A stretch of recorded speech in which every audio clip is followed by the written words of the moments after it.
Just as a matter of a reminder, the meeting was set, the workshop was set for 4 o'clock, and we're beyond that, and I know everybody here knows that I like to start on time.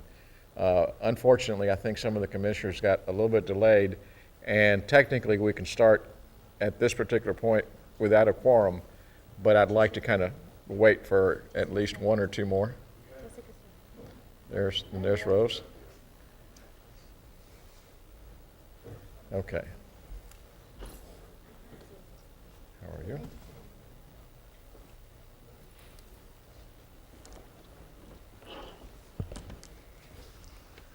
Okay. Estella, now we can proceed. Notice of a public meeting of the City Commission of the City of Brownsville. Pursuant to Chapter 551, Title 5 of the Texas Government Code, the Texas Open Meetings Act, notice is hereby given that the City Commission of the City of Brownsville, Texas, in accordance with Article 5, Section 12 of the Charter of said city, will convene a workshop on Thursday, May the 3rd, 2012 at 4 p.m. in the Commission Chambers on the second floor of the Brownsville City Hall, located at 1001 East Elizabeth Street, Brownsville, Cameron County, Texas. Workshop item, discussion regarding city budget. Okay, now, we don't have an invocation or pledge of allegiance. Yes, we do have an invocation. But we have, I know we have Pastor Eddie La Fuente from the Good Shepherd Community Church. I really would like to start this meeting with an invocation.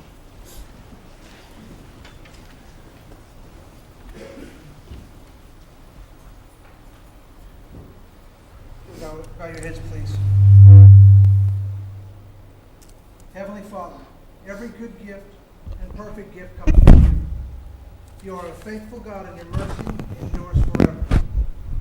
This afternoon, on the National Day of Prayer, we lift up our country, our state, and our city. We come before you once more today, seeking your forgiveness and your mercy for the sins of the nation. You, O God, are our only hope. Hear our prayer for your honor's sake, and shine your face upon us. Give our leaders the desire to seek your wisdom and the courage to follow your guidance. Lead these men and women by your Spirit to make the necessary decisions for this, your city. You have promised to bless a nation that trusts in you, and even our currency says, "In God we trust." Help us as a nation and as a city to put our trust solely in you. Thank you for the leaders represented here today, for their service and sacrifice to create a stronger community here in the Rio Grande Valley.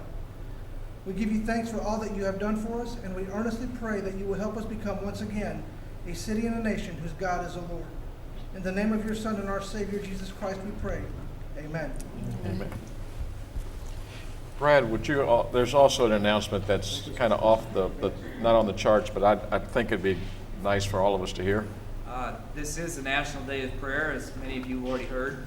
There's already been some prayer events around the city, but there's one at 5:30 at Veterans Park next to the library. And everybody's welcome. There's various pastors throughout the community taking part, and that's where I'm on my way now to help put things together. So God bless you all. And you're welcome to the event at Veterans Park, 5:30. And Brad, thank you for all the times that you come here and help us out. So Thank you. Have a good event. I really appreciate the spirit at which the meetings have been conducted lately. Thank you. Can we say the Pledge of Allegiance? Yes. Pledge of allegiance to the flag of the United States of America and to the republic for which it stands, one nation, under God, indivisible, with liberty and justice for all. Honor the Texas flag. I pledge allegiance to thee, Texas, one state under God, one and indivisible. Okay.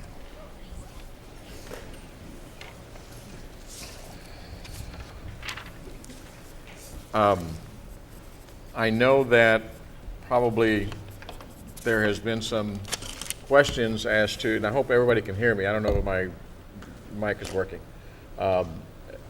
as to why this meeting was called, but I thought it was the appropriate moment. After Tuesday's meeting, we had a report on the budget, and we're getting ready. I know that the police department and the fire department have already got their packages. I happen to have attended 100% of all the meetings for the budgets last year, and it is a long process and a good process. But I think it's a process that perhaps has some questions to be asked, and the whole idea of today is to see if we can seek avenues and answers. Sometimes during the process of our city meetings, some of our city commissioners have asked some questions of some of the directors and some of the departments. And I know it takes a while to explain all that during the regular meetings. And if you all know, I like to keep those meetings kind of to the point and short, because I know everybody's got families and other things that also are of equal importance. So we're kind of trying to take this opportunity not to tell anybody how to run their departments or do whatever they're supposed to do. What we'd like to do is to be able to ask questions, to be able to say, you know, hey, here during this budget process, you were awarded or allotted X amount of dollars last year. You're probably asking for an increase. Pete probably wants you to decrease. We want to know, you know, what is the justification for that increase or decrease. We want to know how much money you spend. We want to know how it is spent. How do you keep track of it? And basically, for all intents and purposes, it's no different than any kind of, event or endeavor where you need a scorecard. You got to know what are you getting the most efficient use of your money, and the city is entitled to know, the taxpayers are entitled to know exactly what we are spending our money on.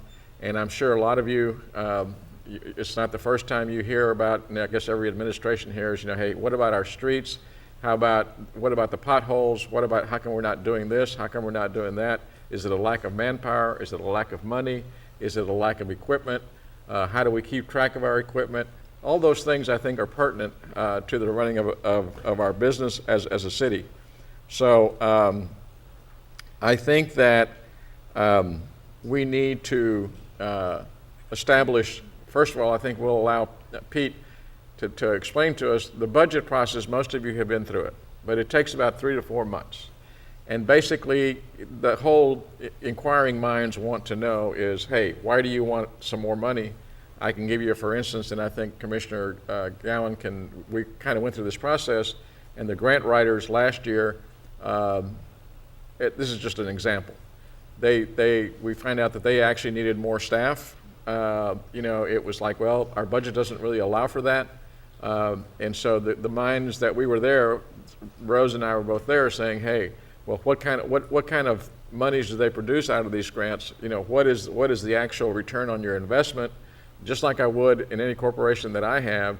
And we found out that they were, a really solid group of people that were doing a fine job and were producing, X amount of dollars of grant money.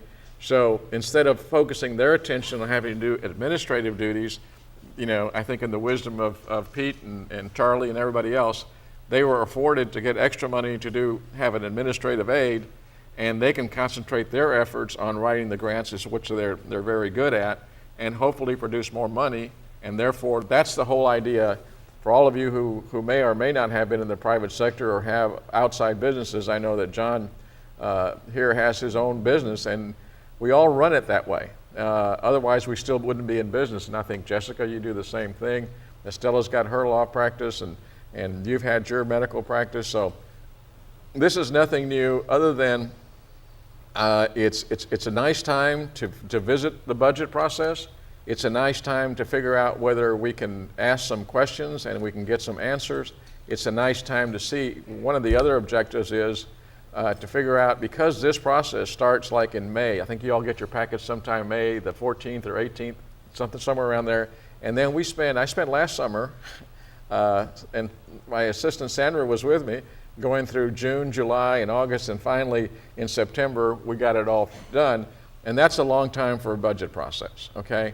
And I think that if we are all put our thinking caps on, that perhaps maybe we can figure out how to narrow this thing down. One of the things, and this is a very selfish thing, is that these meetings that we have on the city meetings, and most of you attend them, they're very good. It's something that democracy requires and allows, and they're a good thing. That's the only way to run a city. But they also get a little tiring, and so the city of San Antonio, who I deal with a whole lot, what their city commission does is, they go 11 months out of the year, and then they say, okay, staff, city commission, give yourselves a break, renew, and refuel for another year, and you come back and you start in August, and you take off. You don't have any city meetings. Now there's an emergency. Charlie's 24/7. If not, Jeff is, or someone within, or Pete. I mean, it's not that the city won't run itself. It's just that we don't have public meetings, and again, it'll free up a couple of Tuesday nights for most of you, and it'll certainly be a welcome change, I think, for everybody, if it can be done. And so that's why I'm saying, is there a way to kind of shorten the process, trying to get to a little bit more where we can have, let's say, the initial step in June. If there needs to be some time to adjust to this, July would be an internal administrative kind of time, and then finish it up in August. And if not, maybe even shorten it even more as time goes on. But this is all an attempt. Trust me, this job takes a little bit of time, but I'm willing to do it if it's going to be helpful to the city, and that's why we're here today. And I thank everybody for being here. Pete, I'm going to ask you to go ahead and just kind of start the ball rolling. Thank you, Mayor. This is a calendar of events that will take place in order for you to adopt the budget. And I'll go over it with you as we go along. I guess I can sit here. Before you start, Pete, the reason that we're doing this sort of setup, just so that everybody's wondering, why aren't you guys sitting up there? It's twofold. The first thing is we had a PUB workshop meeting with this kind of setup, and it allowed the flow of the dialogue to be really even better. For some of you who are not familiar with all of the legal stuff, the reason that they have judges and juries on elevated planes is because, and the lawyers when they're trying a lawsuit on what we call the pit, is that they have a higher duty. We have to respect whether you're a juror or whether you're a judge. They're on a different plane when we're out there advocating, and so it's a way of establishing the hierarchy, if you would, by saying you're up there, I'm down here, I'm fighting. You guys are deciding, and you, judge, are going to be the referee. So that's the way it goes. Today, it's nothing like that. Today, it's a dialogue that has to be established between the City Commission and all the departments. So go ahead, Pete. Before I start the budget process, I know that in the past you've asked us to prepare a budget for each commissioner. So let me, and again, this is just a working document. We can change it as we go along. The front page, well, until you get it, the front page just says the way it is right now. The second page gives you a breakdown by commissioners. The first page, obviously, this is the way it is right now. This is the way, and mainly what we have here is all the commissioners that have travel budgets, and then at the very top you have the stipends or the services for your. In other words, the cost for your services, materials and supplies, and then all these other miscellaneous services. And if you turn the page, We have one more page.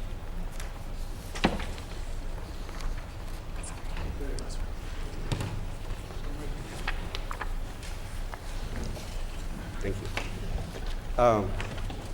The second page, it's just again a working document as to how it would look if we go ahead and set up a budget for each member of the City Commission, starting with the mayor.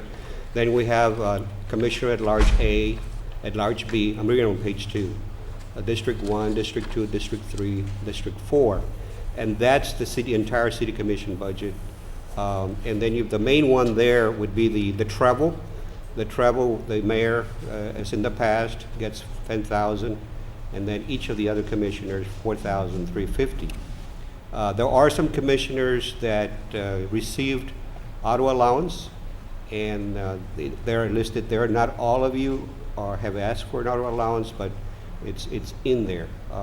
In other words, we have District 1, District 3, and District 4 that get an annual car allowance of $4,200.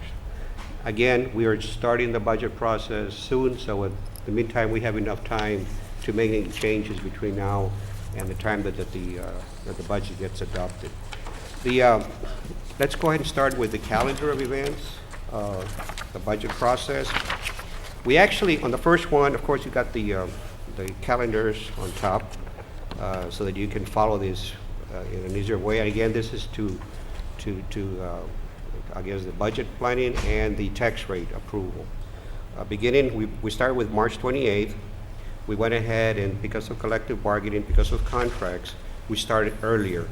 And they turn in all the information that's needed for the coming year of 2013, all the increases are there that they have based on the contract, fire and police. May 16th is the date that we meet with the departments. We distribute all the information, all the packets that we need. And on the 18th, we have to train anyone with their time. We're going to be asking for the departments to turn in their budgets by June 15th, and I'm on page 2. Then on the 18th, I prepare the revenues, and so forth and so forth. And then there's along there are certain dates that we have to publish, and one of the things about us is that for every public hearing, we want to make sure that we have notices in the newspaper to notify the public of the upcoming events. We estimate, this is based on history, that we will get the Chief Appraiser's Appraisal District tax roll, certified tax roll, on July 20th. And then we get additional information on July 23rd. These are all estimates based on prior history. Then on the 24th, I start getting all the information to prepare for the effective tax rate. Now, let's keep in mind that the reason why we have, if you look all the public hearings that we have in the budget, there's about 6 of them. And the reason why we have 6 public hearings, as we go along, you'll understand why. If, when we calculate the effective tax rate, and the effective tax rate is the same rate that will generate the same amount of property revenues that you received the prior year. Let me give you an example. Let's say that when we do the calculations of the effective tax rate, let's say, as an example, it calculated at 70 cents. Let me go back. It calculated at $69.95. We have a tax rate right now, let's say, of 70 cents. The law says if you're going to set a rate above the effective tax rate, you must have public hearings. Let's say that once we calculate all this and the calculated rate is $69.50, we're going to come to you and say, well, let's go ahead and keep the same tax rate at 70 cents. Why lower it? Because you keep lowering it every year, it's going to be harder to pick it up. So by doing so, because we're increasing it above the effective tax rate by law, we must have 2 public hearings. And that's where as soon as we follow this calendar, you'll see where we have those 2. We have to. It's a must. And not only that, we have to publish in the newspaper, and we also have to have all these hearings on our TV station and our web. All of this has to be done, and this is all by state law. Okay, let's go ahead and, on August the 7th. Let me just, I don't mean to interrupt, but if I recall correctly, did you have two meetings, 2 public meetings last year? And they were, I remember one being held in August. Was the other one held? In September. In September. Okay. Again, just for point of clarification, those, and you have to publish them, with a certain amount of notice. Yes. But those can be very effectively set up for August and September, just so everybody can understand that. And that's really all you need as far as to know about that. Okay. Okay, so we move along on August, and I've skipped some dates that are not that important. No, They're important that's- for me, but not sure. important for you. The ones that are important to you are the ones that are in bold. August 7th, it would be our first public hearing. This is something that this is when we come to you and would say, well, this is, and more than likely the budget that we bring to you on the 7th, or we're probably having, like in the past, difficulties in balancing the budget. Then we go back and do cuts. On the 7th, you, as a governing body, you must acknowledge the certified tax roll by the chief appraisal. So on August 7th, you acknowledge the certified roll. And then on the 7th, I have to also estimate the collection rates. That has to be certified by me. And then on August 7th, I may come to you and say, in order for us, if we can want more revenues, I'm going to be asking for a tax increase. And that's normal. That's a normal step that we do every year. And all of that is done on the 7th. Then on the 8th, then I take publication notice to the Brownsville Herald. we have to publish, that's required by law again, we must publish the effective and rollback tax rates in the newspaper so that the public can see it. And that's scheduled to be on August the 11th. Finally, on August 10th, there's a draft, complete a budget draft. Then on August the 14th, we have a special meeting.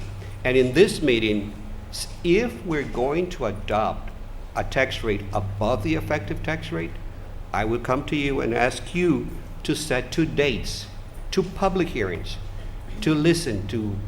And it's always good, I think, to do these steps just in case when the budget comes, the day that we're going to adopt the budget and say, oh, we could have just raised another half a penny, we could have raised X amount of dollars. We couldn't do it because we did not have these 2 meetings.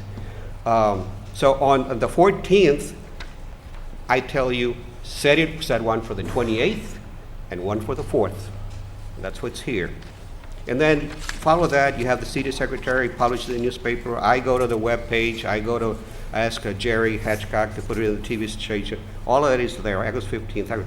Then on the 17th, after we've had some of this done, we file the budget at the city secretary's office.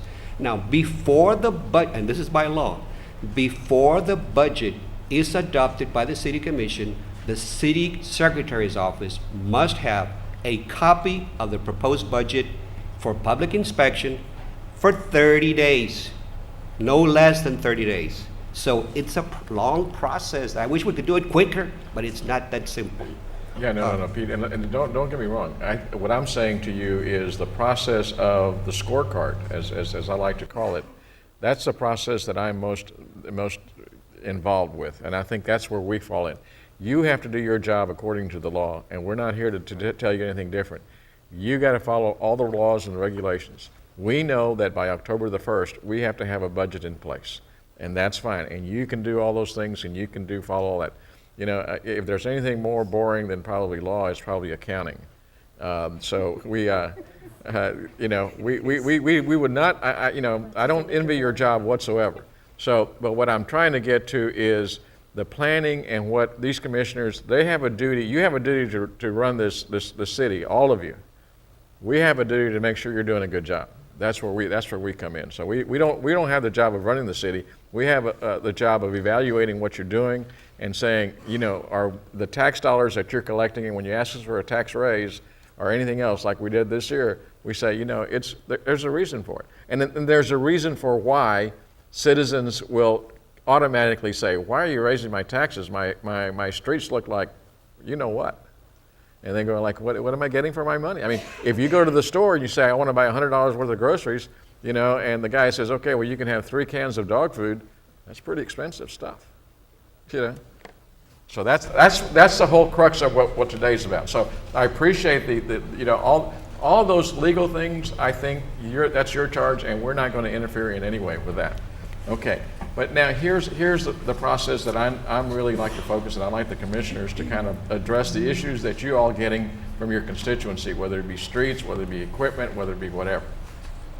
You know, once you figure out what your appraisal tax roll is, and what you figure out the money, what I say the X factor, you say I've got to have, and what is our budget for, I mean, how much money do we anticipate that we will bring in this year? Oh, just tax money? Yeah, just, I mean, what did we bring in last year? It was like, it was a $90,000 or $90 million budget, huh? Well, general fund is about 90, and if you include all the funds, we're looking at about 125 million. Okay.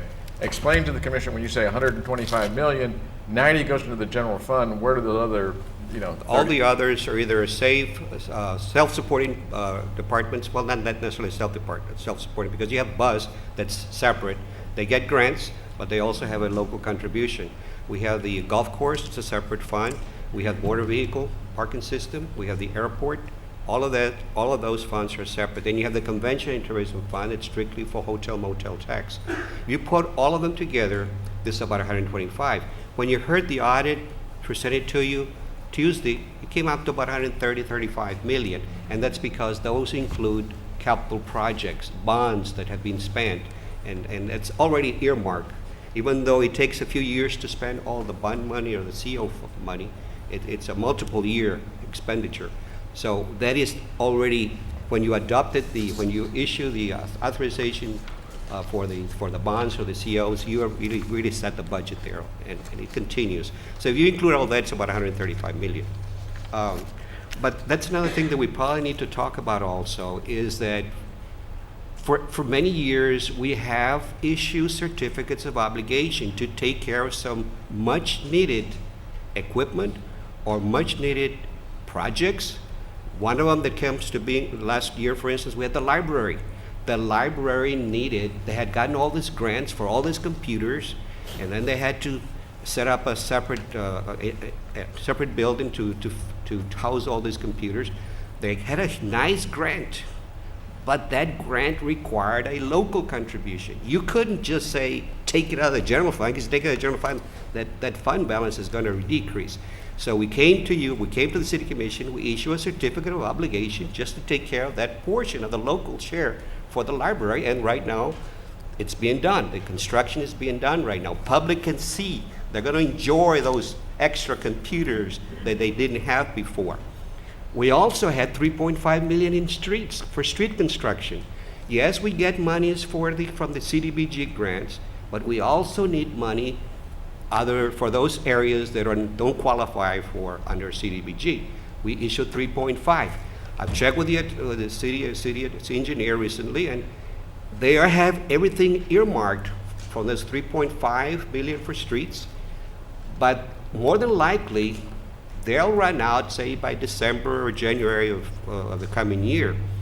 So it would be nice for us, in order to keep the momentum going, especially for streets, maybe between now and September, come to you, get a reimbursement resolution, and we'll select the major you tell us and we can do that. What is it that you need? And then, of course, we have to tell you how much it's going to cost. The other area that we also need to think about is the bridge, the report that was given to you by Mr. Sepulveda Tuesday. That's additional money that we certainly don't want to take out of the general fund. See, the general fund right now, we need to keep an extra reserve. Several years ago, during Hurricane Dolly, we had to take money. This is what these reserves are for emergencies like a hurricane. We had to spend about $1 million more. We didn't get everything reimbursed from FEMA. They're very difficult sometimes to. It's not that simple. They don't reimburse you. I don't mean to interrupt you again, but okay, I think Okay, maybe I'm getting off. Okay. Well, no, I understand. Let me tell you. I don't know how I can best explain this to you, but you're going to have X amount of dollars collected, and you're going to have X amount of dollars that are going to be spent, okay? Now, you have, certificates of obligation, we all understand. You need an extra $1 million to fix the library, this past year. We voted to get you a certificate of obligation to do that thing. And you would like to have 17% stashed away at all times, where you have, instead of having the $11 million that you have stashed away now, you'd like to have probably about $15 million. My whole idea today is, how do we meet those? And we don't tell you what streets we want. Engineering tells us what streets need to be done. And if we have a shortfall, then we go to the certificates of obligation. But how do you pay off the certificates of obligation? Out of your general revenue fund somewhere along the line. And that's what I'm saying, is that I'm looking at like a balance sheet. I want to know what I'm spending and where I'm spending it and why I'm spending it. Every time you adopt the tax rate, there are two tax rates. There's an M&O rate and a debt service rate. It's all property tax supported payments. I think what the mayor Okay. intends to ask is that, okay, so much money is going towards streets. Well, how much is each street costing us? And how are those streets being selected? Because we are voting on COs, and I've had an issue with this for 3 years now, where it says so many millions for streets, but yet we don't have a breakdown of which streets those are. And how do we prioritize those streets? Because we're getting those phone calls. And just as an example, most recently, I live off Sunset, which is right off Palm. He lives on Palm. Well, suddenly I'm driving to Palm and they're redoing the street. I had no idea about that. And how much is that costing? So I'm getting phone calls from people asking, well, why is your street now getting fixed? So we need to be able to answer those questions and let them know. And so that's a process that I would like to address here today, because I want to know how I can effectively, sit here and if Melissa calls me or Jessica calls me or John Q. Public calls me and says, hey, how does this process work? How does your purchasing process work? I was with John not too terribly long ago, and the guy's like, well, didn't the city have this machine? I said, that's not my job. But our job really is to be able to call Public Works and say, hey, send me the list of all the machinery you have. When did you purchase it? How are you maintaining it? And what's it costing us? Very, very simple. And I think that's what we're here about today. And Charlie, you want to sit down? You're making me nervous walking around. You're making me nervous sitting down. I think better sitting down, okay? Anyway, how do we go about doing that, Charlie? Now, you apparently obviously have an answer, or Pete, one of the two. In other words, I can tell you how I would start. I take a look and let's say, here's your pie chart, and you say, 41% or 41.55 goes to security, public safety, okay? And okay, so I see our chief over there and say, can we come up here and talk to him? So how many cars do you have? When did you get those cars? How do you know where those cars are going? And what's it costing us per manpower? You guys talk all the time about, well, we're spending a lot of time on overtime. Why are we spending time on overtime? And how do we help you? How do we help you? We're not here to hurt you. And I think that's the issue that we need to get, because I want a scorecard. Hopefully you guys realize at the end of today, and if the commissioner also agrees with me, we want to know what's being spent, how is it being spent, and is it being spent right, so that we can sit there and say, our metrics has to be, we have to evaluate you as you're evaluating them, period. Right. Well, I think we need to do a better job with that as far as allowing you the information as to what suits we're programming to work on.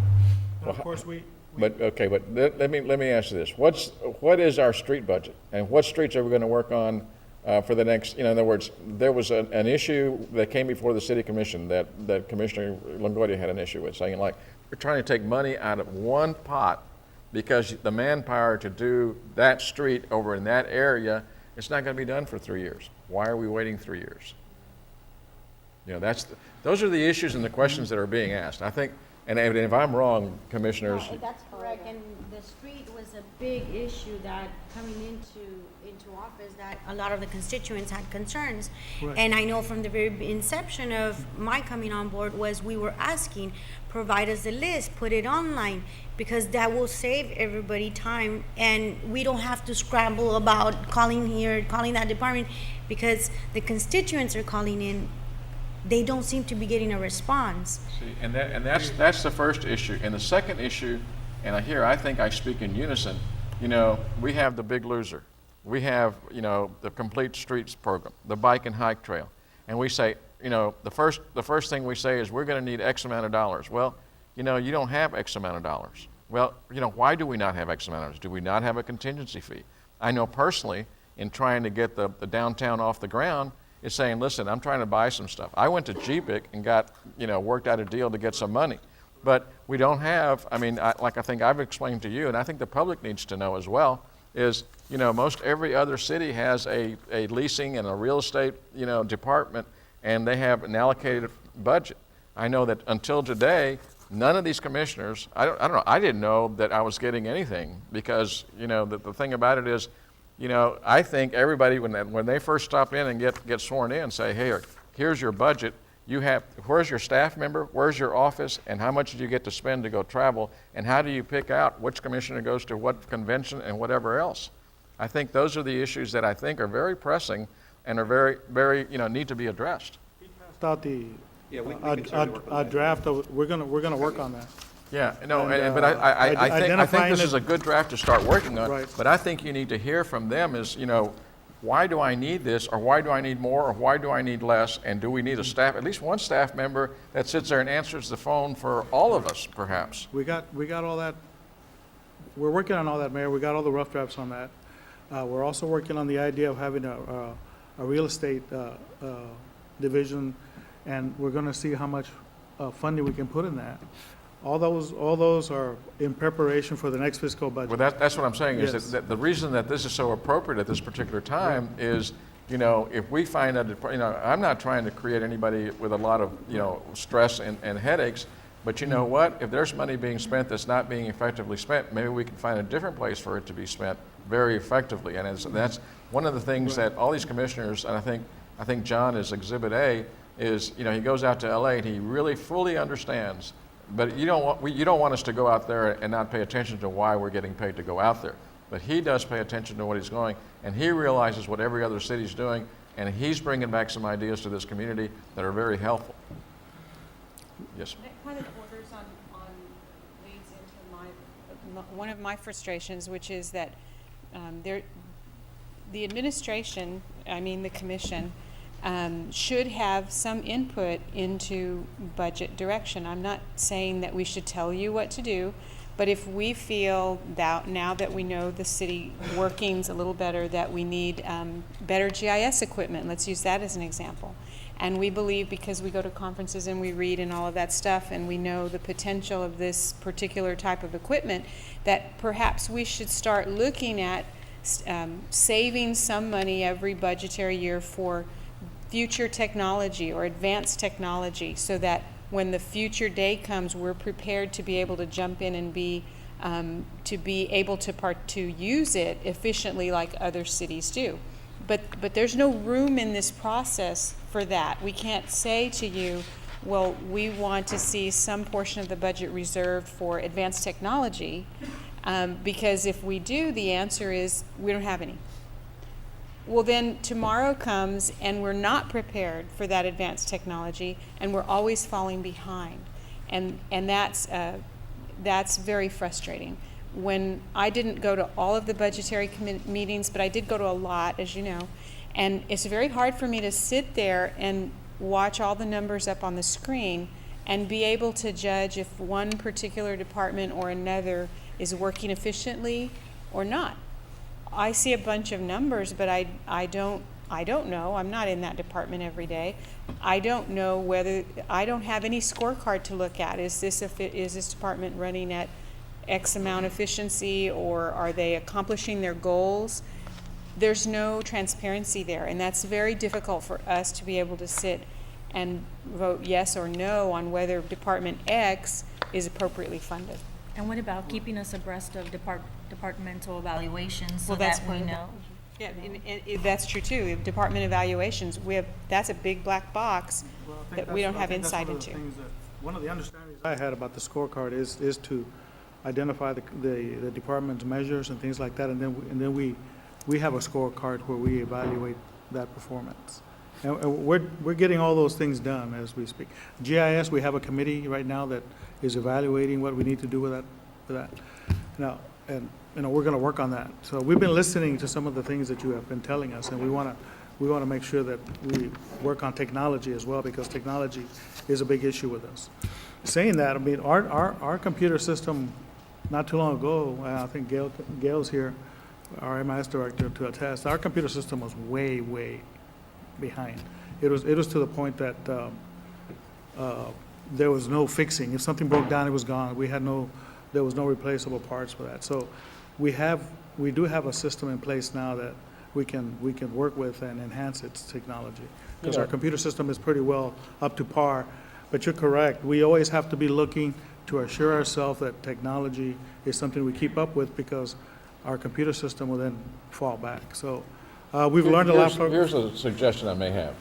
Do you have, is there any department head out here right now that's willing to come and step up here and say, listen, here's what my department consists of, here's what my budget is, Pete, by the time I come to you or when I get my package, I'm going to need an increase because I'm going to need something or other that's required. And I don't know, I'm trying to get a dialogue between the city employees and saying, hey, what do you think about this scorecard? And then, I would like to engage anybody out there, to be honest with you, that's a member of the public, that any comments they have, this is the time to come forward, because I'm sure that instead of saying, you know, hey, your pothole didn't get fixed or your street didn't get fixed, but you didn't come to this meeting and we don't have any money and whatever it is. You know, this accountability runs both ways. It runs from our side to you guys and you guys to us and us to the public and the public to us. So that's, I don't know if anybody would like to Sure, Carlos?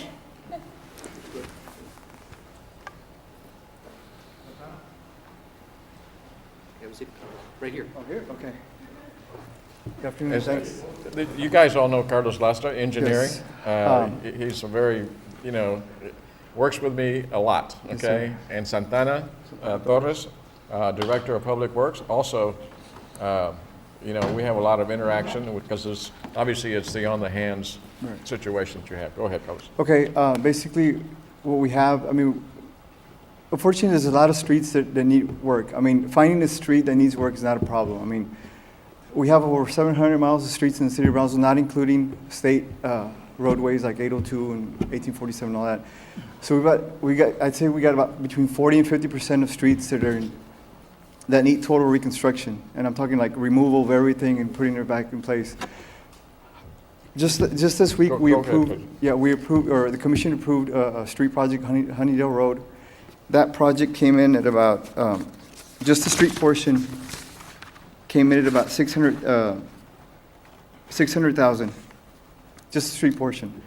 So we're talking about, you know, we're looking at about maybe $1.3 million a mile for streets. So if we got, you know, 350 miles of streets, we're looking about $350 million to do like total reconstruction. Does not include utilities or anything like that, it's just street work. This year we got $3 million for streets. Out of those $3 million, Public Works got one. Am I correct, Mr. Gonzalez?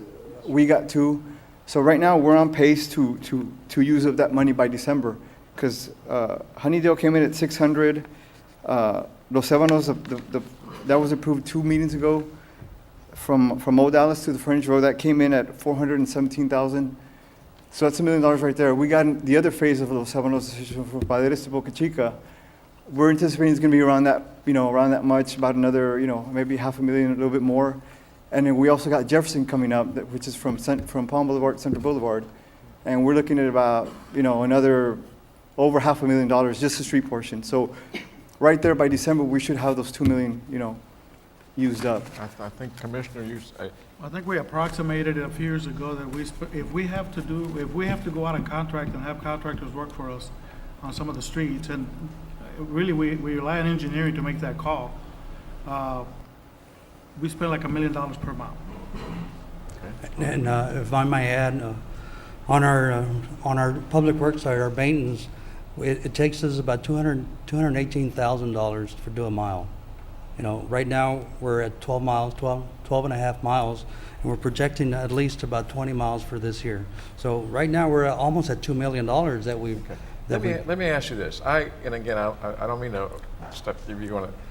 Here's what I've seen in other cities, and again, I'm not trying to tell you how to run your business, but you know, this is the computer system that we talked about, where you have saying, let's say you've got 700 miles within the confines of the city limits, okay?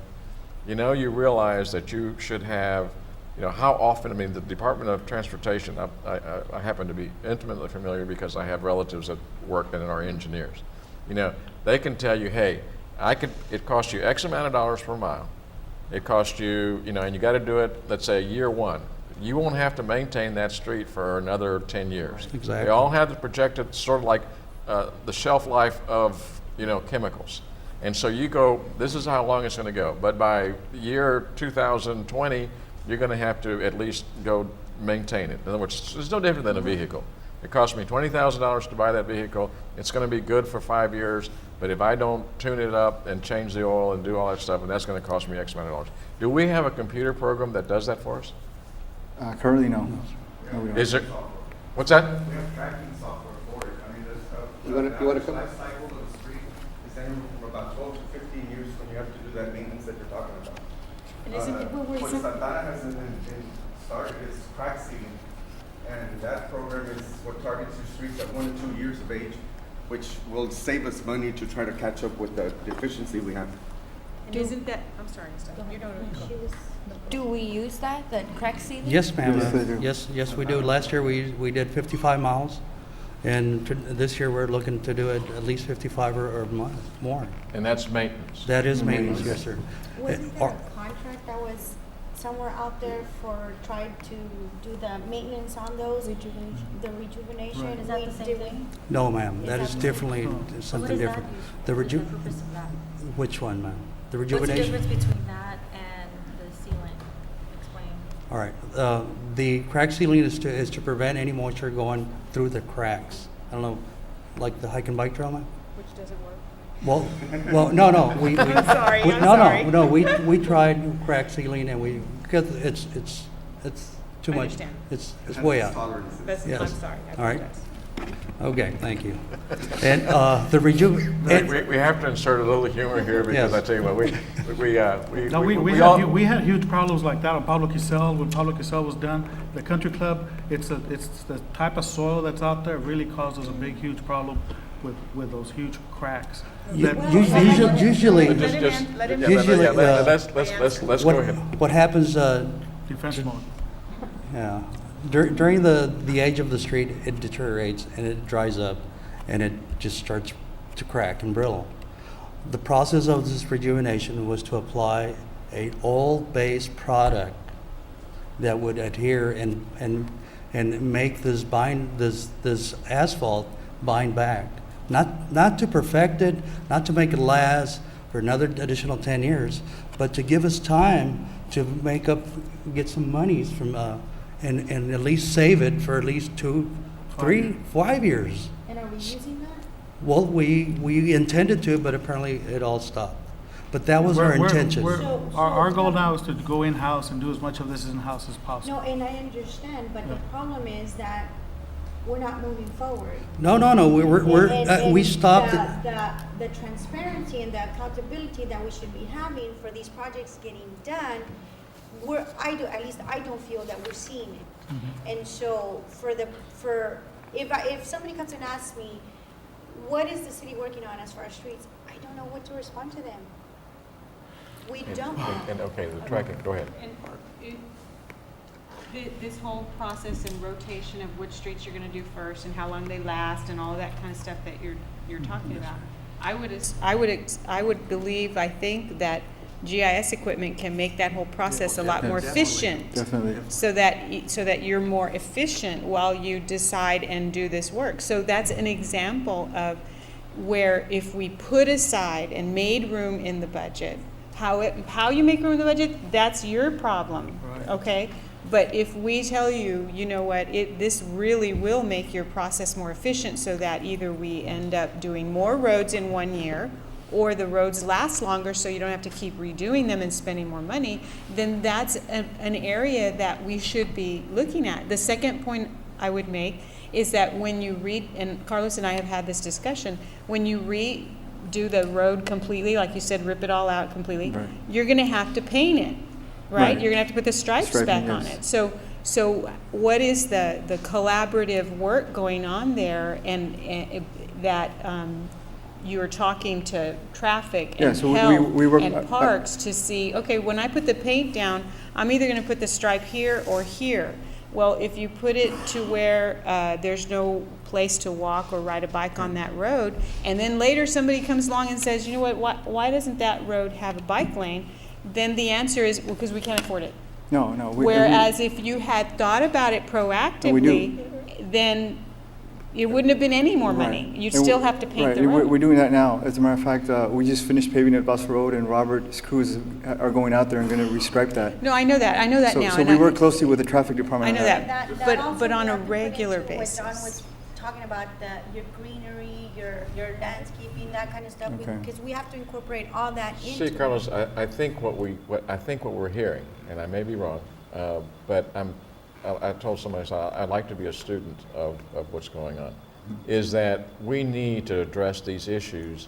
We need to have a comprehensive, evaluation on a computer basis. In other words, if I were to garner a guess, from what I understand and what the state does, they go out throughout the state. They know when and where and how all of these things are going to take place.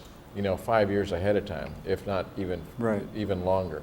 And I think that should be a goal of ours, because what happens is when you come to Pete this time around and say, you know what, I could use more people, but you know what, that GIS, program is gonna cost me X amount of dollars, I need that more. But then, because if I'm doing 20 miles of road, of new construction this year, next year I ought to be doing 22, the next year 24. In other words, you got to keep up with this thing, because everything, you can't let it look like it looks right now. Right. For very long, and go out to the economic forces that whoever's want to invest in Brownsville and say, I want to live here, I want to come visit here, I want this to be a destination, and this lady can go out there and promote it in all the, fish, Brownsville, do whatever it is that you're going to do in Brownsville. But you got to have a plan. And I think that's where I think this whole commission has asked me, and so, but the answer has always been, we don't have any money. But how do I know that I'm spending the money that I'm getting efficiently? Where's my scorecard? One thing I can tell you, I think for the most part, most of us have been here about 10 years on average. And as far as the GIS, the biggest expense, we have a lot of the software already, most of it, I think. And we have the ability to do data collection. The problem is that doing that data collection is the expensive part. As far as the streets that we repaved, the new streets that have been done for the new subdivisions from about 2002 on this way, we have a log of all the streets that have been done, where they've been done, and we try to maintain those streets on a periodic cycle. And I don't think that's the issue, where, your southmost area, your West Brownsville area, Those are the your areas that downtown are- area. yeah. The new development's easy. It's sort of like, I think I told someone yesterday, it's easy to take care of the latest client that walks in your door because he just gave you a retainer, and the retainer, the guy that came back the last time, you already spent it. So, it's not a criticism, but it is a need that this city requires, and it is incumbent upon us to address these needs, because we can't be Brownsville proud and go out there and sell Brownsville if Brownsville doesn't look beautiful. What I'm trying to get is the importance of those streets. If we don't maintain those streets and start focusing on just the old streets, those streets are eventually going to deteriorate. No, but see, here's And that's what the here's cycle yeah, but is here's gonna keep us again. ahead. No, so but we that's can keep not. track of all the new streets that we need to And reconstruct. with all due respect, what happens is, no, you can't say, I'm going to take care of my oldest son, but I'm not going to take care of my youngest son, because I don't have enough money to take care of both of them. You're going to take you're going to take a little bit out of here, and you're going to take a little bit out of there, and together you're going to get to where you need to go. Definitely, we are doing that. Yeah, and I guess I'm not saying you're not. We just we don't know it, and I tell you what, and we don't see it. We need to, and we've been discussing that we need to show a better way of showing off what we're doing, or showing to the community. Well, and to the it's real commission. simple, though. Yeah. All of us, you see websites, Building a Better Block in 2 shakes. Now we're part of a national website. If somebody in New York wants to see what we're doing, we can do it. There's no reason why we can't sit there and say, Tia, allá on Southmost over there, don't worry about that, because, come October of next year, they're going to work on your street. Or, I understand whenever I ask about potholes, we have a guy that's all they do. Well, but where are they going? And how do you find out where all your potholes are? All of us can tell us where the potholes are, because I can tell you coming to work, I can tell you where 10 of them are, And, and I'm sure you do too. Yes, sir. That's a crazy part about it. It's like, we have to open our eyes and see what we have, and let's do something about it. Can I say something? How you were saying that Los Sebanos in between Paderes and Boca Chica, Right. I've had a serious Yes. issue that I've contacted PUB a million times, the smell. Right. I don't want to repave it without fixing No, this. they're part of that project as well. PUB is doing a major rehab of their lines, and I think they're doing some of the lift stations that's there on one of the corners there. They're going to redo all that. So that's part of this project. That's very We're important working with them because- closely on that to ensure that they take care of it now after we pave it, and then so. Well, see, I would like to see, this is the beginning. I don't anticipate that we want to bore everybody for a long time and take time away from their families. But I hope that the audience out there, all you directors, are getting a notion of what we're looking at as a commission. Again, it's always easy to pick up rumors or someone saying, oh, you could get it? What's he doing this for? hey, there's no darkness in any heart sitting on this commission. The whole idea, though, that there's a lot of room for improvement, and we're not going to sit here and tell you that there's not room for improvement, because we know. Now, this is a very learned commission. This is maybe, I'm not saying anything about any previous administrations, but I'm telling you, this is a very dedicated, very intelligent, and very, this commission is going to do something about what we've got going. That's all there is to it. No, we're fortunate to see that. We're gonna work with Patricia, from a business point of view, can you kind of, maybe, I haven't said all the right words or the best words, because I'm a lawyer by trade. Maybe you could kind of give us your idea from a public citizen, if you don't mind. Sure. I guess my suggestion would be,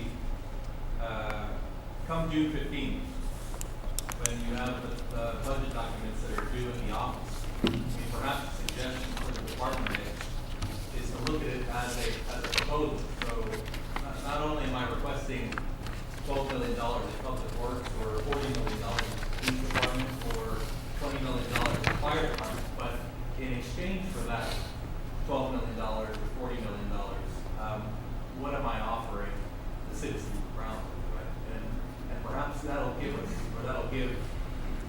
commissioners and the city manager and the team something to shoot for. And then next year, when you all are doing this exact same thing, and by the way, I applaud the mayor, the commissioners, and the management for doing this. Next year, when the numbers come around again, it's easier to sit down and say, wait a minute, last year you asked for 12 million and we gave it. And you said you were going to deliver this, but you delivered 80% of it. So perhaps we should hold the department accountable this year and take a look at it again. And I think, when I hear scorecard, what I think is, what's the objective? And what are we going to be looking at next year? And how are we going to evaluate the team that asked for 10, 20, 30, $40 million? And how do we hold that department head accountable? So I think, you've got 30-some days, and when that document gets submitted, I would suggest that maybe those department heads think about what product they're selling to the citizens of Brownsville, because this is great. I love the fact that it's happening. I'm happy to pay taxes. I don't fear that federal income taxes. It's something else. But I would like to have an idea as to what we're supposed to get in exchange, and then next year, when this happens and when this same table meets, perhaps you can look at those department heads and look at the proposals that were made and evaluate whether or not they were able to deliver. And then, obviously, that's part of the evaluation process of the city manager. And I think, Mary, that he hit the nail on the head. I think the major problem here is communication. Each department and the city collectively has to be able to tell its story. The police department comes up here and says, I need your approval on this matching grant. Okay, well, what is this grant going to pay for? Is it going to mean more patrols in a certain part of town? Is it going to mean that we're going to have more officers in the evening? What is the story behind what you are requesting? And collectively, we have to do that as a city. We have to be able to let our constituents know, taxpayers know what they're getting with their tax dollars. And if we don't know what they're getting, then we cannot convey that, and we can't tell our story and market the city the way that we want to. And go ahead. I'm sorry. The scorecard shouldn't be a scary thing. We're all evaluated. My boss evaluates me, and I have a higher degree. Everybody else here has a boss to some.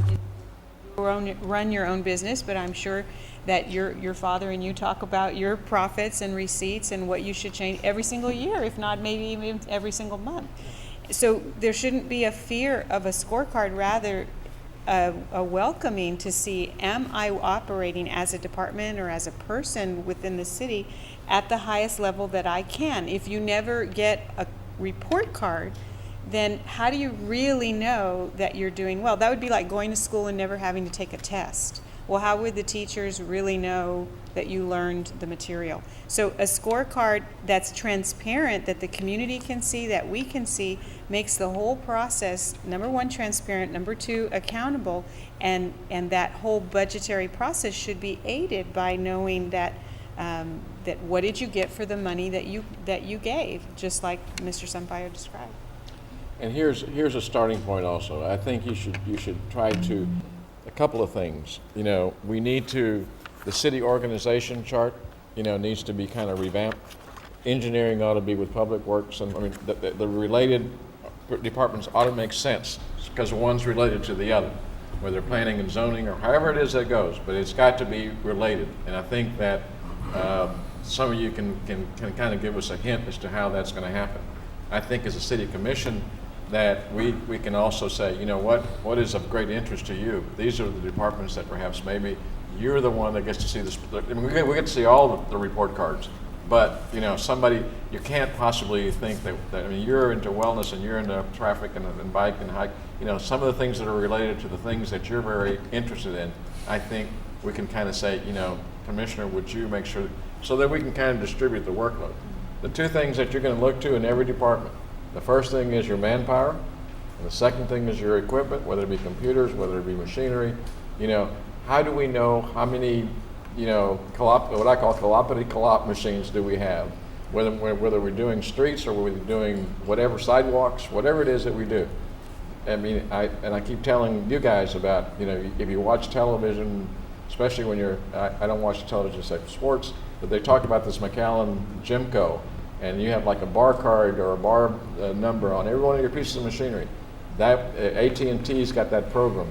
What they know is they know when you acquired it, you know, when you maintain it, where it's rolling. I mean, those guys, they can tell you exactly, hey, you know, I've got a tractor, what's it doing? Well, it's over there on 11th and Washington, you know, taking out a pipe at every moment of the day.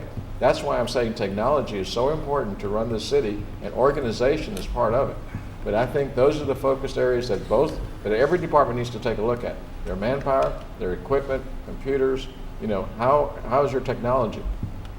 Because the scorecard's going to, you know, the better organized you are, and the more assistance you have by, say, you know, technology. I'm not trying to replace people, but you know what?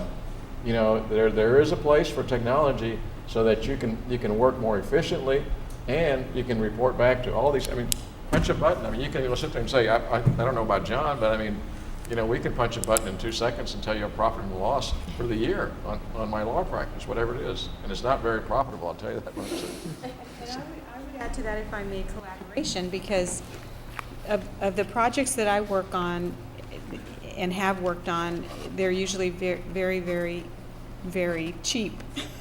And the reason I say that is because, number one, there's no money.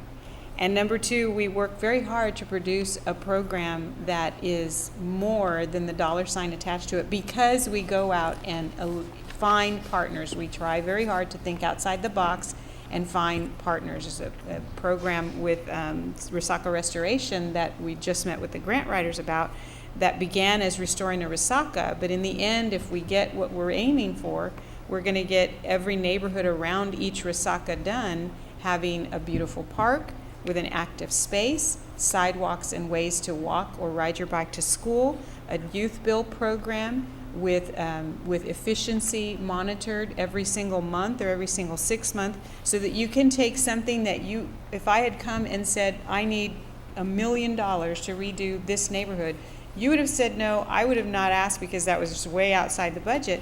But by putting all those partners together and bumping into each other and thinking that way, we can accomplish more with very less money. And that way we reach our long-range goals a lot faster, because we have our eye on what is our long-range goal. And I think that is not something that we do well either. See, you always have to have, kind of like everything else, two components. You have to have short-term goals and you have to have long-term goals. You know, something that you got to see. I mean, you know, you can't expect a miracle overnight. But if you don't plan, if all we do is crisis management and go like, oh my God, you know, she's got a problem. And see, that's the other thing, is that eliminates all that. When you, in other words, it's not on the spot. Oh, I got this bad odor over here. You know what? I'm telling you, we already dealt with that, or we're gonna deal with that, but the calls that keep coming in are just, there's a reason there's so many calls that are coming in, and that's because we don't have answers, and we should have answers, okay? And so, anything else? I just want to. Yeah. Well, John, I mean, like I said, you haven't, you expressed some concern to me about some things, and I think one of them was equipment, and, tell me what, Yeah, I mean, basically, you just spelled it out. We're really concerned about the equipment we have, how it's being used, and I think if we just keep track of what we have, the inventory, the maintenance logs, I mean, we see how it's being depreciated, and we can budget for new equipment. I know our street sweepers are horrible. I heard Most of our equipment is more than 10, 12 years old. Yeah, I mean, I heard Robert joke. We're just trying to mend it and get it going on the street. well, and let me tell you, I'm not a stranger to all this.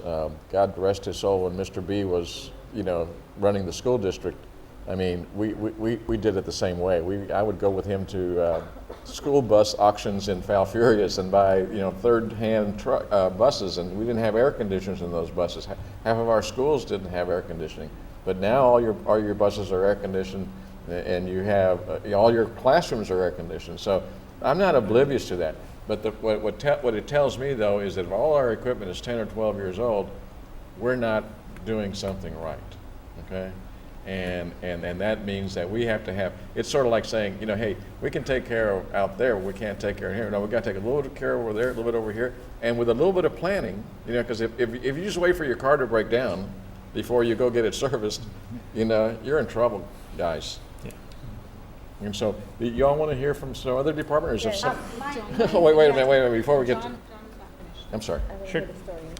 Oh, no, well, just to add to what Rose said, if we can just be more involved in the budget process and put our wants, and it's not really ours, it's not Rose's or John's, it's our constituents, because they express to us what they want.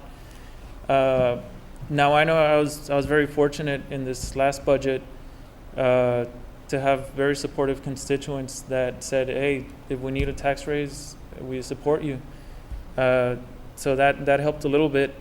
But come the next year, if we're in the same hole, I mean, they want to know, what did you do to save us money or cut that hole in half, And I want to be able to tell them,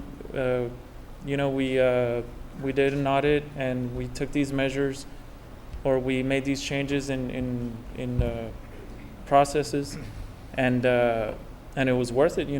Their money is being put to good use. So that's what I want to be able to do. Not so much for re-election, because it's actually my money too. I'm interested in seeing that it's being well spent. So when are you up for re-election? I'm just kidding. No, anyway, and I don't want to dampen anybody else who's prepared. What I don't want is to call on someone, or you guys ask someone to come up here who doesn't have, obviously, Carlos, this was something that, you kind of anticipated.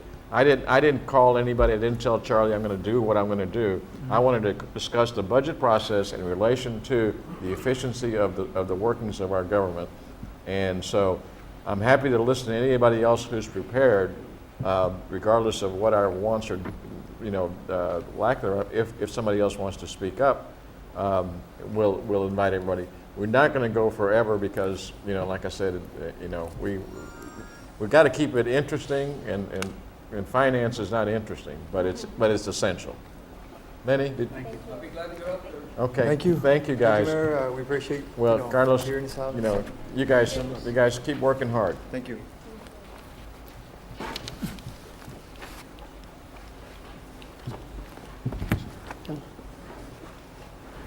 Everybody knows Lenny, right? Our budget started at $20.2 million. I think we're up to 21.2 because of the raises the firemen got. 91.2% of it is all personnel. The other 9.2% or 9 percentage is all operating cost. We've cut 20% of operating cost, and it's had a little bit of a dire effect on us this year. But we're making do with what we got anyway. We've spent quite a bit of money, mainly on the gasoline. It's gone a lot higher than we have presently, and that's because of the cost. We're maintaining our equipment as much as we can. We have 3 or 4 trucks that are over 10 years old. Traditionally, we've been changing them every year when they become at the 10-year mark. The last 2 years, we have not bought new trucks. That's one of the reasons that you see me out there trying to get grants. And we were able to get one from CDBG. We're changing a truck that's over 12 years old, and it was due 2 years ago for refitting. So I'll entertain questions you have. We're trying our best, hitting the brush for grants. We've gotten a few from the government. We got one for $260,000 here recently, but it was to outfit the stations for the health and welfare of the firefighters, which is for exhaust systems. And they also bought 2 new air compressors that we were able, and we secured that one. It was my department that applied for it and able to get it. So just to let you, we are hitting the rush out there. Yeah, do you have enough grant support? In other words, who's? We do it, so we don't need grant support. What we do is on the technical side, when they come back, we get it awarded. Once in a while, we get questions that are beyond what we're used to answering, and they get real good support from the grant writers in that area. But what I'm asking you is, I again am not familiar with everything, but I have just enough knowledge to be dangerous. And a lot of the fire departments, they actually have, the ability to go out and not only get grants, but they get the ability to have a registrar that tells them of all the grants that are out there that are available. And you got that. I have you've that, got someone to take a look at that and yes, capable of doing that, because I think And he's appointed to some of those boards, so he goes. I sit in a state advisory, Texas Commission of Fire Protection. The governor appointed me a year ago. Okay. So I sit on one of the boards. I have 2, I'm sorry. Go ahead, Justin. How many, and I get this question a lot, and I get a lot Yes, of ma'am. heat for it, and I would like to know the answer because I've never had the chance to sit down with you.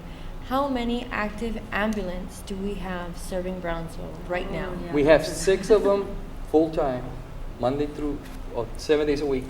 We have 2 extra ones that we man for transfers, 8 to 5. And sometimes they stay a little later because we have too many transfers. Right now, we're averaging on the low side of 12 transfers, and we can go up to 48 on one day. Do you all There's where understand the what demand has been going. That's where the- Transfers are where we go pick up someone at the hospital that needs to go, Mm-hmm. or We at their have- home to go to dialysis. We So things have that. like what 175,000 citizens in this city, Correct. and that seems like a very low number. And number-wise, I agree with you. What can we do to help you get more? There's a couple of things I would have. One of them I'd rather talk to you all later on it. Another one is more manpower, to be honest with you. Is that on the EMS side? Yes, sir. I feel like this is an urgent issue that we should address. What is a national average of how many ambulances do you have full-time 24/7 for how many people? I hate to tell you, the only one that I have that's out there is under NFPA, and it's in a response time based, that we should be able to get an ambulance to somebody's home within 8 minutes. I think we're shy 2 from that angle, two ambulances. On a slow night or a busy? That anytime. I've heard calls 30 minutes and longer. I mean, that's, I'm not Well, saying it's you. yeah, when I go back, What I've had the can same I calls. do? Yeah, What I've had can the I same do? calls that you had. They took you all 30 minutes, and I go back, and he comes out 4, 5, 6, 7 minutes. I've been in an emergency. It seems feels like an forever. eternity. I know it's not the guy's fault. I know it's not yours. What can we do to supply you? The added burden is that our EMS responds to countywide. It also responds to the rural areas of the county. And we have a contract, mutual aid contract with the county. See, Lenny, here's what I suggest. If you would give us a national average, now we know how understaffed we are. The second thing is, you know what your budget is. You know how we have contracts with the county. Right. What kind of revenue does that bring into you? And let's see if there's any way that you can sit there and say, if I'm able to save a little bit on here, then within 3 years, I'll be able to buy another ambulance. Then I do the same thing down the road, maybe 6 years, I'll be up to the national average. It's not like we're gonna do everything overnight. Correct. But remember I kept telling you, there's a short-range plan and there's a long-range plan. And that's where you gotta aim for, okay? I understand, sorry. I understand that we have the county mutual aid, whatnot, but that should not affect our Brownsville taxpayers in their urgent Oh, minute. no, I'm just saying that hurts us as well, because we have to respond to other calls. No, I understand that. But I'm may I just- interject something that a lot of us lose sight of it? We started the first responder program when I first became chief for that particular reason. The most important thing, as the doctor would know, it's not getting an ambulance there, it's getting you medical help. So what we have AEDs, I hope you all know what I'm talking about, in every fire truck. So should an emergency call, even though an ambulance may be busy, we're gonna get you medical help right away. And we dispatch those guys when our ambulances are busy. So we're making sure one way or another, we're gonna get you medical help as quickly as possible. So we're not leaving the citizens out without helping them. I wasn't accusing you of that. No, I was just- I'm not, but I was I telling you, a understand the lot of guidance. citizens don't realize that. Every fireman that we hire now is cross-trained, so No, I they're firemen and EMS technicians. So I guess what he's saying is, worst case scenario, we may have a fire truck respond to help somebody in But need of medical When assistance. I'm asking Yeah. budget-wise, how can I get you more? How Yeah. can I get the citizens? That's the how hard can we part, get the because citizens all of us more? need help on this. Right. Commissioner Rose? I think that one way might be to consider, correct me if I'm wrong, beginning the process of some sort of a bond issue for safety purposes, whether it be fire, police, anything that relates to safety. And I know it's a very complicated process, but it may be something that the community would be happy to go and vote for and support, because they can see that that's going to give them more ambulances, more But see, there's EMS, no way we and so can on do and it so without a forth. scorecard. Without That's a what I'm- scorecard. That's what I'm No, getting back to. the second- We have to go through the first step before we go to the second step. You can't, half the reason you get turned down for grants, trust me, I've done many grants, I've asked for a lot of money from all different departments. And, it's that we can't justify whatever it is, or we don't have any evaluation. How do they say, you know what, we're doing the best we can because that's all we got? And they're going like, well, so what are you doing? Well, I can't tell you, but I need more money because I need another fire truck. No business person and grant people that give out grants, trust me, they are very good business people, because they generally are chief executive officers or, of, let's say, the Kennedy Foundation, who is General Cisneros. These guys are high-ranking people who know exactly how the business world runs. And if you go out and you say the Kennedy Foundation gives Santo Tomas, $125,000 for a parish hall, they want to see that thing done. They want to see a first-class thing done, because that's how they build up their reputation. And Chief, one second, I'm sorry. I'm going to get this last part out. Yes, ma'am. I understand that you write your own grants, and that's wonderful. But I would say that you always should interact with the grant writers every time you write a grant, for several reasons. Not because you can't do it yourself, but because as the city grant writers, they need to be aware of everything that's going on in the city. And since they know all the other grants that they're looking at, there may be items that they can look at your grant and say, you know what, there's a grant over here that we're working on that we think would interact really well with this, which then multiplies your return. Correct. And it's not a negative towards your grant writers at all, but it's a collaborative, okay, I have $1, how can I maximize that dollar? Yeah, well, that's happening And- right now. Yes. And I think that's very, very important. And secondly, as far as the 8-minute response time, that scorecard is very important, because personally, with Mr. Rodriguez, a year ago, we were on the asphalt doing CPR and mouth-to-mouth resuscitation, he and I, for well over 8 minutes at a very unfortunate event. Yes. It didn't matter for this particular gentleman, it wouldn't have made a difference, but I'll tell you what, it was a very long I understand. and very well over 8 minutes. Yeah. And that particular situation you brought, there was miscommunications from the individual that called it in from that area. That was what our investigation came back with. They were sent 3 different other locations before they were told exactly where you were. So this year, when we had the event, we made sure we had the fire truck with the medics were there in the start of it. And and they're available out there. Just let me know in time, and we'll get them there. But see, that's the thing is, I as a taxpayer, like John said, it's his money too, it's my money too. I would be happy to vote for a tax increase or a bond issue that I could see I was getting a return on, but without that scorecard, Correct. And personnel-wise, just to let you know, I have 187 firefighters, including myself. I have 3 staff members, secretaries, that help me do everything, and I do mean they run everything. And I have 7 individuals working on the bill collection, just to let you know employee-wise what we have. So we make do with about 5 or 6 people, the whole 187 firefighters. You have 185 and 10 for non-civil service. And well, you have 185, me and the deputy chiefs is 187, and then 10 employees. And I know we had a meeting regarding some of the collections and stuff, and I know there's some overlap with some of the departments, and that's what we failed to come back together to that meeting, and that's what I'm getting at. It was the responsiveness of the employees, the city staff, to me as a city commissioner. If I'm feeling like that, how do you think our constituents are feeling? Because that's the response that they're getting. We're bringing the concerns to you, and it's not up to us to do the resolution, because if that's what we're here for, that's not what we're here for. That's the department's job, to get together, to look at what the problem is, and to find the solutions to the problems. Because we know what the problem is, and we're not here to tell you how to do your jobs.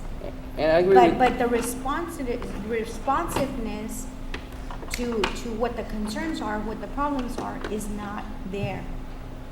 Well, and in that regards, I agree with you totally. We should have the answer for you, and we do most of the time.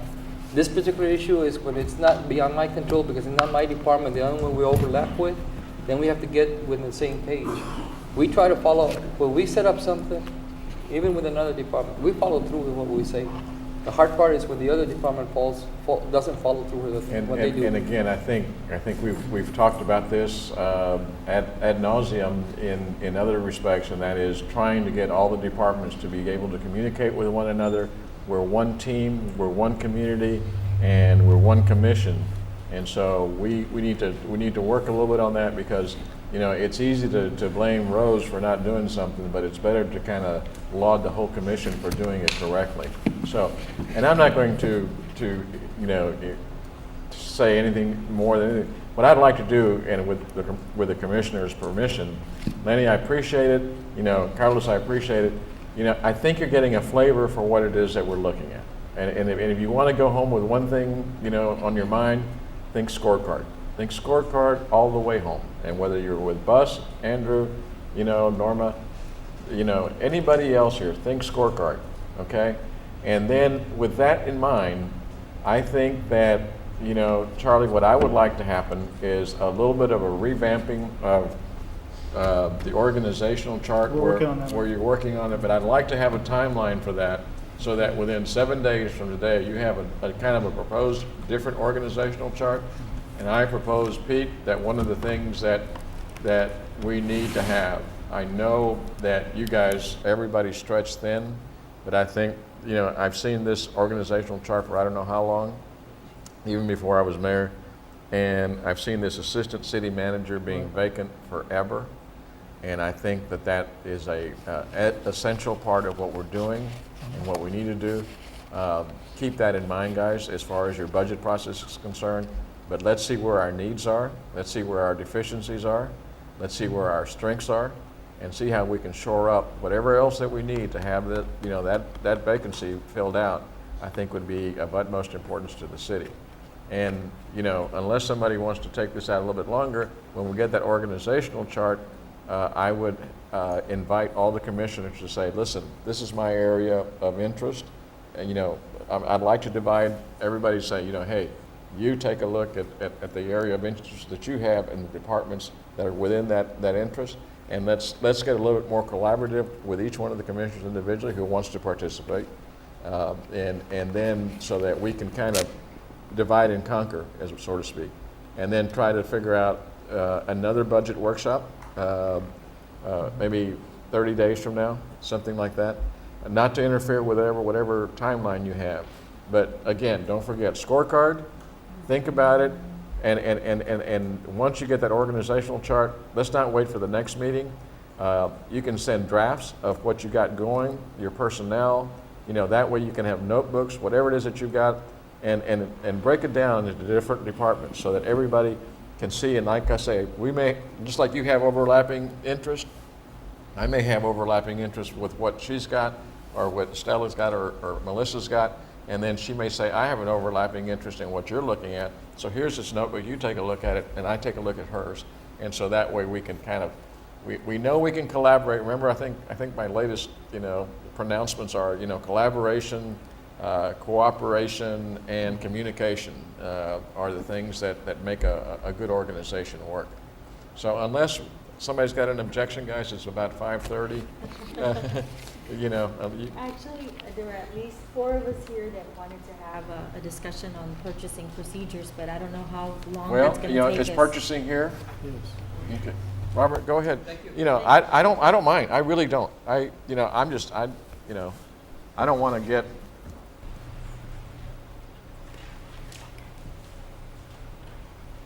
And then, Mr. Kapler, going back to communication, in your report that you provide us on a regular basis, I know you put on there basically your meetings and who you're meeting with, but Well, there's that's just my calendar, yes. that's your calendar. Right. But I would like to see an official city manager report where you have departmental reports, maybe a paragraph or 2 from each department, so we know what's going on in each department. I think that would be very beneficial.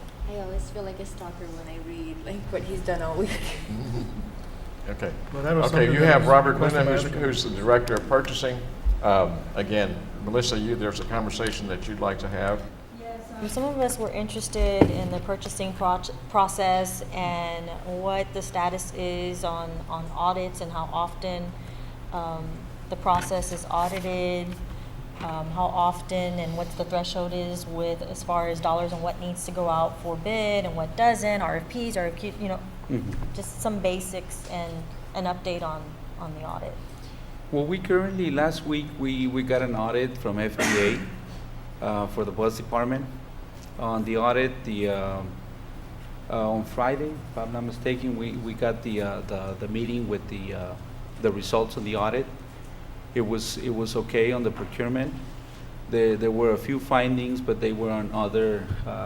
It was not especially on procurement. Okay, we were able to have 0 findings on that audit. Plus also we get audits every year by the external auditors together with internal auditors. And we also have audits with FAA for the airport. And we constantly getting documentation that we have that we provide. It gets audited by all these entities. Now in reference, I've been working on on a presentation that I'm going to have ready. I believe I'm just waiting for Jeff to give me the date. He sent you some dates, requested some dates so we can have that For the meeting. purchasing workshop? Okay. Also, I provide the city commission with the booklet with the purchasing policy, the manual. We're currently doing implementation. Currently, as we speak, we now have on our website, we have a website that works identically like the website from the county, in which if a vendor wants to see a bid solicitation, a proposal package, or an SOQ, they go in and they have two ways of looking at this information. One is where they can download it for free. The other one is they pay this company who provides this information not only for the city projects, but for some other cities that are within the same network for these website. That's currently what Mike Forbes is using at the county. Some other entities are using the same thing. So now what we have, we're gonna have more participation from vendors in Texas. Not only locally, but in Texas. Of course, when we have a purchase of a commodity, our tendency is to approach the local vendors here first. And that's what we've always been doing. We always try to bring the lowest bidder, okay, the lowest bid, and that's how we save money. Part of the presentation that we're going to be putting together will be talking about the local government code, Chapter 252, Chapter 271, that talks about sealed bid solicitation, talks about proposals, talks about professional services under under government code, Section 2254. A lot of changes that are coming because of the changes in legislation. The threshold that was adopted back in 2008, before the threshold was set up at $15,000. Then in the year 2008, there was an agenda that was presented before City Commission to raise the threshold to what the state allows for, which was $50,000. What happened was the City Commission set it up at $35,000. So the threshold that we currently have is $35,000, which means for any goods and services, if any department wishes to purchase a commodity like a vehicle, uniforms, any type of commodity or service, if it exceeds $35,000, then it needs to follow the sealed bid solicitation, the request for proposals, statements of qualifications, or construction manager at risk, design build. So all of that we have ready on the presentation that we're going to have. Okay. And we're also going to be covering what it is, what's required when we have a project for construction, like perhaps a request for a performance bond and a payment bond. And we're going to give you the information that we have as per government code when on the amounts. Like for example, on a performance bond, if we have a solicitation that exceeds $100,000, then it is required to have a performance bond, and that will cover 100% of the construction. Then it talks about the payment bond. The payment bond will cover the material suppliers. They will cover the subcontractors and stuff like that. Okay. So we also have one of our internal auditors working 8 hours a day in the Who is that? department. Mr. Tucker. Who? Mr. Tucker, Arvin Tucker. Arvin Tucker Okay. and Jose Chavez. the So auditor. as they're doing their work, he is evaluating the work and reporting to us And- as to how we can. Yeah, and quick- Charlie, when, let me tell you, this is the only city I've ever seen that has an internal auditor that reports to the city manager. I hate to say with all due respect, every other internal auditor reports directly to the city commission. And so I think that, that practice has got to, not exist, it's got to stop. And, again, I haven't had a chance to visit with you about it, but when I looked at it and that wasn't something that I was prepared to address today, but because of the request here, internal auditors never report to city managers, they report directly to the city commission. Yeah, for as long as I've been here, we only had one internal auditor. Now, Well, we're- but we're- as long as you've we're- been here, they've been reporting back to the city Yes, manager. yes, And sir. so, That's but true. they should be reporting, again, unless my lawyer tells me otherwise, so that I'm out of line, it's standard operating procedure everywhere. Yeah, you can't be your own checks and balances. And we also have the external auditors that check every year on. Yeah, but like I said, That's- internal auditors need to report directly to the governing body, and that's just not happening, and we'd like to I think that needs to be addressed, and Mark, unless you tell me otherwise, that's the way you can't check on yourself. Your own checks and balances. Well, the internal auditor we have, we can make that. Just get together with the legal department, but that's got to happen, and it's got to. Mr. Tucker, we took him out of the planning department so we can concentrate on this. I'm calling him an auditor for lack of better words, but we can make you're correct, in some cities what I've seen where the internal auditor director. External auditor is something different. Internal auditor An is internal auditor, as a matter of fact, in most situations, the internal auditor is actually hired by the city commission, and asked to report directly to the city commission. Somebody within. Right, and it wasn't, I don't believe this internal auditor was hired by the commission, was hired by the. No, I Before my understand. I'm time. saying, I think that's another practice we need to take a look at it, because there's no way, it just defies logic. It's that plain and simple.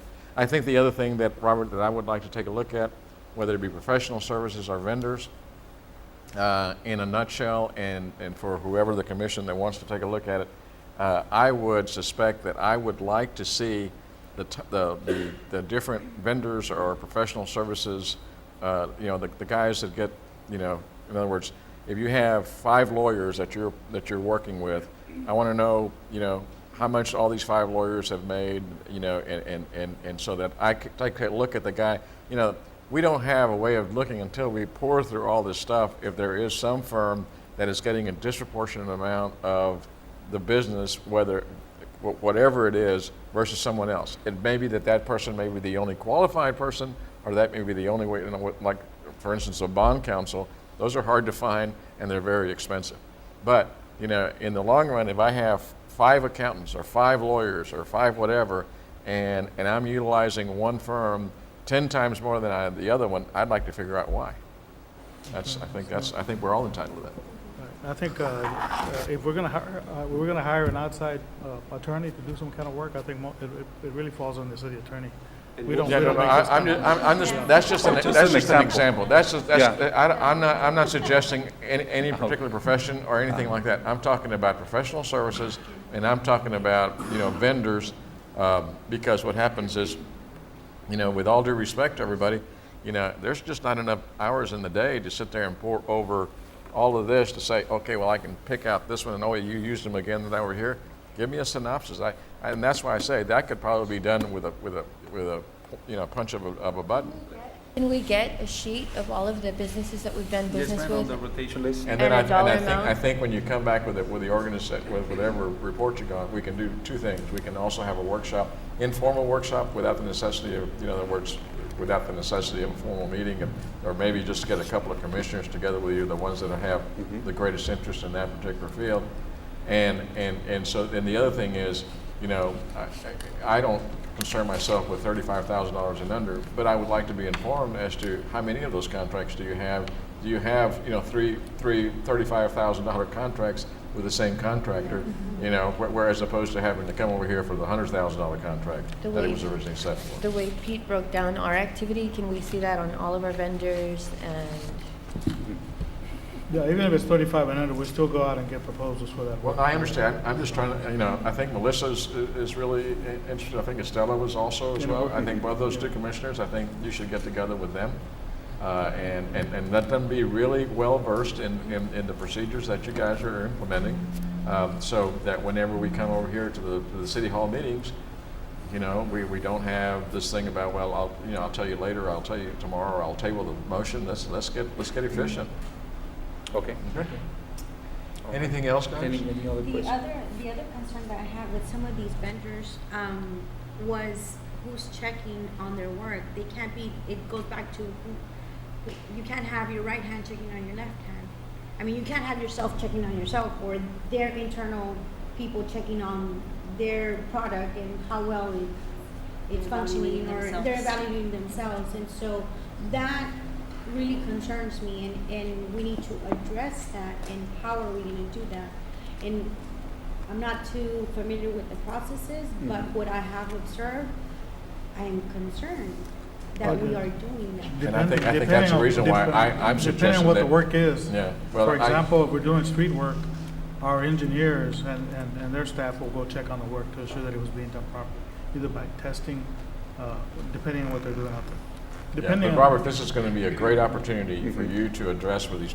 I'm suggesting right now. I'll get that information. Anybody else who wants to do it, I'm not making anybody do something they don't want to do, but I think this is a great opportunity and a great time to kind of address those issues so that we can move forward. And I think we also need to look at who are we putting in those committees that are ranking these firms. Yes. That also plays a part into who are we approving and what ranking we're giving to these vendors. How are we auditing so that? that is another procedure that also needs to be addressed, because that is your beginning component of what vendors we're using and utilizing. In most of the cases, when we have an RFP that requires an evaluation, we always include the end user department, who's going to be in this case getting those services, And also what purchasing, what I do at purchasing is I present Mr. Cavler with the scope and also with the list, with the list of probable people on the evaluation that might be suggested to attend. Now, Mr. Cavler, what he does is he appoints the people based on the scope. For example, if it's a construction, we bring engineering department, public works, the auditors, or we bring finance department. So it's different staff. It's not only And we within try the to- department. We try to appoint you, but, to one of them, but. But you know, It's that's hard why to, I'm raising- it's that's hard why- to that's one of the appoint a reasons commissioner, that- because you eventually have to vote on the. That's one of the reasons that I'm bringing it up, because you have to be careful on who you appoint to these Right. committees, or I'm not sure what we're naming them, these committees that are qualifying on these vendors and analyzing these vendors, because if there's a conflict and you're appointing people to be on these committees, that is not supposed to be happening. And so Right. are we screening to make sure that we're not putting people on these committees that are not supposed to be on those committees? And are they signing documentation that says that they don't have any relatives that work, conflict of interest or anything? Yeah, we have that, all that language. We have the Do they language. sign- Do they sign a document? Yes, ma'am. They do. So They if do. I go They- to your office, I will find documents, like say for the tax delinquent contract. And I Yes. want to know if you have someone on the evaluation committee who is related to people who work for that specific firm. They sign, and by signing, they're stating that they don't have any real, now if they do, they need to write it, they need to put it in there. when And they you still sign. select them, or do you screen them out? No, if that happens, then we need to do something else. So We you're need to. saying there's no, Even for the vendors, it works both ways. For the vendors submitting and for the evaluation committee who's going to be evaluating these particular people. Now, sometimes we have people from PUB, in this case from the county, so it's not necessarily from the city in some of these evaluation committees. We have people from PUB. Someone that relates to that profession, that has an understanding. And that has a knowledge of. For example, on this tax collection, we asked Tony, one of Tony Seguida's staff, who does the tax collections for us, to participate. That's why I And specifically asked that actually, that was part of theirs. They're the ones that collect the taxes. But if you go back to period, you're not supposed to have somebody with an interest or that handles that type of collections be on the subcommittee. No, but they don't handle the collections. We're talking about, in this case. Well, in this case, if there's a problem with tax collections, we have no idea how the collections are done, because we contract with the county, like many entities here in Cameron County, the majority, They there's collect very the few. taxes. They send out the statements, and they are on top of the collections. And if we look at the numbers that we get from Cameron County, almost every year, the collection rate goes up. For many They years, have the for many- software for all, They were we just doing get the that. money from them. Anyway, I think I'm giving everybody a wonderful opportunity to kind of visit with one another, start a dialogue, get to know one another. And I think once you do that, you're going to be in a better position to figure out where we're navigating as we go along. I will do, would that pretty much take care of everything we got to today? Robert, thank you so much. I'm going to give everybody just a little bit of thought process. One of the things that, the questions, if you watched them as they're going through here, you should reduce to writing anything that you think should be reduced to writing that could ever come up, because these are the questions that are coming up. And when they say, hey, if I go to your office and I see that, that sort of ethical code that says you have no interest, can I get it for you? You got to be able to sit there and say, you can look at my file. My file is an open file. It belongs to the taxpayers of this town. The second thing is, I've unfortunately had this experience happening right in my office with somebody who's asked a department, two people within the same department, and get two different answers to the same question. And then there's always this other kind of quasi-practice that goes on. And if you don't get the answer you want from someone, don't worry, you can get it. Someone else will give you a better answer, and therefore, because we know someone who knows someone, and I'm going like, You know, and I've been asked, you know, hey, will you go in and go talk to someone about this? Because, man, this is really something important. I said, that's not me. You know, I sat on the St. Joe board for a long time, and people say, you know, my kid didn't pass. I don't have anything to do with anything about teaching. Well, I want my prima to be teaching over here if she was a coach. I don't do anything with hiring or firing. That's not our job. Our job is to watch you guys do your job. So do it good, keep working on it, you know, get better at it, but put it in writing and make sure that your department is not giving this two answers to the same question just because of who they know or what they know, okay? And then the last thing, scorecard. Put it big on your forehead. Scorecard, that's going to help you a lot, okay? And if I would entertain a motion to adjourn? Second. All in favor? Thank you all so much for being here. Anyone that wants to shadow a department, work in a department for a few days, let us know. You're welcome. The shadow knows.